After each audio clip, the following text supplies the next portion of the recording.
नमस्कार, आपके साथ मैं हूं अर्पिता। कोरोना का खतरा अभी टला नहीं है, इसलिए हर बार हम आपसे अपील कर रहे हैं कि मास्क जरूर पहनें। हमने इसके लिए एक मुहिम भी शुरू की है, #मास्क पहनो इंडिया, और इसके माध्यम से हम आपसे अपील कर रहे हैं कि भले अनलॉक की प्रक्रिया अब शुरू हुई हो, दूसरी लहर का कहर थोड़ा कम हुआ हो, लेकिन तीसरी लहर का खतरा सामने है और अगर उससे बचना है तो मास्क ही सबसे बड़ा हथियार है।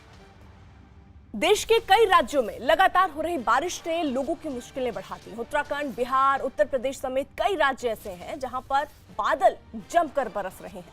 भारी बारिश की वजह से उत्तराखंड में बहने वाली कई नदियां उफान पर हैं। गंगा खतरे के निशान के पास पहुंच चुकी है। कई इलाकों में सैलाब आ चुका है। नदियों पर बने पुल बह गए, रास्ते जलमग्न हो गए हैं। आपके सामने देश के अलग अलग हिस्सों की 4 तस्वीरें हैं। पहली तस्वीर उत्तराखंड के पिथौरागढ़ की, जहां पिथौरागढ़ को अल्मोड़ा से जोड़ने वाली सड़क पर पहाड़ का एक हिस्सा अचानक टूटकर गिर गया। इस हादसे के बाद वहां अफरा तफरी मच गई। एक बड़ा पत्थर वहीं खड़ी एक कार के अगले हिस्से से जा टकराया, जिसके बाद यात्री काफी डर गए। दूसरी तस्वीर जो आप देख रहे हैं गुजरात के पाटन की, वहां भारी बारिश की वजह से सड़कें नदी में तब्दील हो गई, जिसमें कई गाड़ियां फंस गईं। तीसरी तस्वीर पटना की है, वहां बारिश का पानी थाने में घुस गया। थाने में करीब 3 फीट तक पानी भर गया, जिससे पुलिसकर्मियों की मुश्किलें बढ़ गई। चौथी तस्वीर जो आप देख रहे हैं यूपी के अलीगढ़ की, जहां एक सब इंस्पेक्टर ने अपनी जान की परवाह किए बिना नहर में वो कूद गया और नहर में डूब रहे एक लड़के को बचा लिया।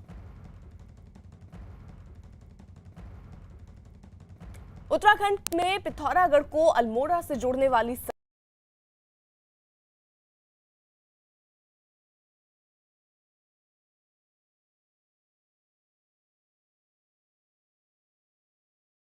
उसी वक्त एक बड़ी पहाड़ी भर रोड पर पहाड़ी जो है उसका हिस्सा वो रोड पर आकर गिर गया। इस दौरान एक बड़ा पत्थर वहीं खड़ी एक कार के अगले हिस्से से जा टकराया। हालांकि बाकी बड़े पत्थर रोड और नदी में जा गिरे। अचानक हुए इस हादसे से यात्री काफी डर गए। तो पिथौरागढ़ की तस्वीरें आप देख रहे हैं, जहां पर देखिए अचानक से गाड़ियां भी वहां पर मौजूद थी, लोग भी डर गए क्योंकि स्थिति कुछ ऐसी पैदा हो गई कि लोगों को डर के वहां से भागना पड़ा। सड़क पर लगातार जो बारिश हो रही उसकी वजह से पहाड़ का एक हिस्सा जो है वो खिसककर टूटकर नीचे गिरा, जिसके बाद लोगों को जहां वो थे वहीं पर रहना उन्होंने सही समझा। लेकिन ये स्थितियां और खतरनाक हो सकती हैं, इसीलिए कई जगहों पर नेशनल हाईवे को बंद भी किया गया है एहतियात के तौर पर।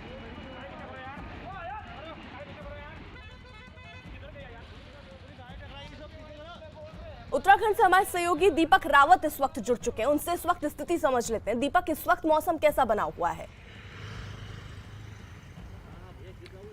अर्पिता, इस वक्त अगर श्रीनगर की अगर बात करें, जहां पर इस वक्त मैं मौजूद हूं, वहां पर बारिश अभी बंद है। हालांकि अलर्ट अभी भी यहां पर है कि कभी भी बारिश हो सकती है, लेकिन 2-3 दिनों से जो लगातार बारिश हुई है उसके बाद जो स्थिति यहां पर बनी है वो आपको दिखाता हूं। ये मुख्य सड़क है, अगर आप बद्रीनाथ केदारनाथ की तरफ जाते हैं, ये नेशनल हाईवे है और इस हाईवे की अब शक्ल देखिए किस तरीके से पूरा एक हिस्सा जो है वो टूट चुका है। ये जो हिस्सा है ये आप देखिए किनारे से दिखाने की कोशिश करते हैं क्योंकि ये कभी भी दोबारा टूट सकता है। यहाँ पर किसी को जाने की अनुमति नहीं है, लेकिन ये हिस्सा हम आपको दिखाना चाहते हैं कि किस तरीके से ये पूरा हिस्सा टूटा है। और यहाँ पर दूसरी तस्वीर आपको दिखाते हैं कि किस तरीके से जो बड़े बड़े पत्थर हैं वो आकर गिरे हैं और जिसके बाद ये हिस्सा टूट गया है। नीचे नदी है, नदी में भी वो पत्थर आप दिख सकते हैं आपको। अलकनंदा नदी ये है जो आगे चलकर भागीरथ नदी के साथ मिलती है और वहाँ पर गंगा नदी, जहाँ पर वहाँ पर गंगा नदी बहना शुरू हो जाती है देवप्रयाग की अगर बात करें तो। लेकिन इस जगह की अगर पूरी जगह बात करें तो ये बहुत खतरनाक स्थिति यहाँ पर बन चुकी है क्योंकि सड़क का सिर्फ एक हिस्सा ही बाकी रह गया है और उस हिस्से से गाड़ियों को निकालना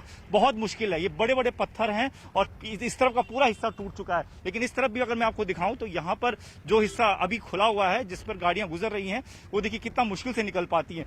बीच में बड़ा गड्ढा हो गया है, इस सड़क में भी बीच में बड़ा गड्ढा है, ये देखिए आर पार देखा जा सकता है और यहाँ से भी पार जाना बहुत ज्यादा मुश्किल है। देखिए गाड़ियां रुक गई हैं क्योंकि आगे जाना बहुत ज्यादा मुश्किल है।